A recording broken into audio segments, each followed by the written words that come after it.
So we're at this stalemate, right? Hitler wants the car. None of the companies that build cars in Germany want to build it. And into this stalemate steps the Deutsche Arbeitsfront, which is the Nazis' national labor organization. And by this point, mid-30s, they are rich and powerful because when Hitler took power, what they did was they threw the heads of Germany's unions into concentration camps and took all the money from the unions. And instead of using that money for the benefit of their union workers, they decide they're going to use this money to get the Führer's favor, right? To do what he wants and to put money into a factory. Yeah, they're going to build the factory to build the people's car. And to run the project, they pick some kiss ass they found off the street? Dr. Ferdinand Porsche. Yes. Yes. So where are we now? Porsche has his design. Yes. He has his source of capital. He has money, but he lacks human capital, right? This very important piece of industrialization, of progress, right? Nobody in Germany knows how to build a factory that's efficient enough to make cars at the scale that Hitler is dreaming of and as efficiently as Hitler is dreaming of. Like, nobody knows how to do it. This is one of those unappreciated facts about industrialization and the Industrial Revolution. You think it's just the machines. It is not the machines. It is people who can run the machines in a really productive, effective way. And the way you set up the machines and the way they all communicate with each other is something that is proprietary knowledge. It takes years to do. Yeah, I mean, the classic framework for economic growth was land, labor, and capital.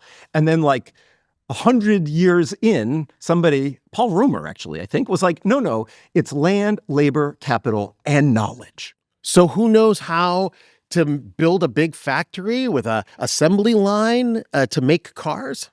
By the hundreds of thousands for the masses, Henry Ford, who literally invented mass production of cars, kind of invented modern mass production. He has perfected this in an amazing way. Yeah, of course, Henry Ford is really famous for two things, that assembly line you mentioned, and hating the Jews. Famous anti-Semite. Yeah, and not just everybody used to hate the Jews. No. He really put his heart into it. Really did. He industrialized the Jew hating. He paid for this newspaper, the Dearborn Independent, that published this series called The International Jew. Oh, was that pro or con International Jew? Well, let me clarify. They consolidated the series into a book, and the book was called The International Jew, The World's Foremost Problem. Hitler was a fan of the book. He actually had copies of it in his office in the 1920s, translated into German. And he also had on his wall a portrait of Mein Heinrich, of Henry Ford. You know, it's bad if you have a picture of Adolf Hitler on your wall. It is bad. But even worse is if Adolf Hitler has a picture of you on the wall.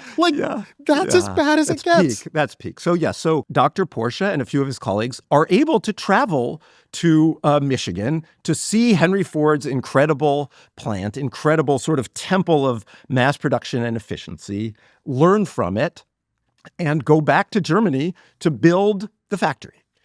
And what they saw really was a miracle at the time, the River Rouge plant, where raw materials, like raw steel, would go in one end. They had power plants, transformational, all of the industrial machinery. Foundry. They had a foundry. Yeah. And cars roll out the other end. Yeah. It is a miracle at the time. And they think, oh, we got to build this for the Führer. Yeah, and so they go out to basically the countryside where nothing exists, and they start building. They build, the factory, but they also build a power plant and a foundry and houses where the workers are going to work. And the workers, by the way, are not just anybody. The workers themselves are going to be the Volk. It's going to be the car by the Volk for the Volk. So everybody they're recruiting are like Hitler Youth. It is a fascinating experiment in a way, right? Because the Henry Ford plant was the product of the free market, competition. Workers came and learned at the plant, but could work at other car manufacturers or bring back skills from other car manufacturers to the Henry Ford plant.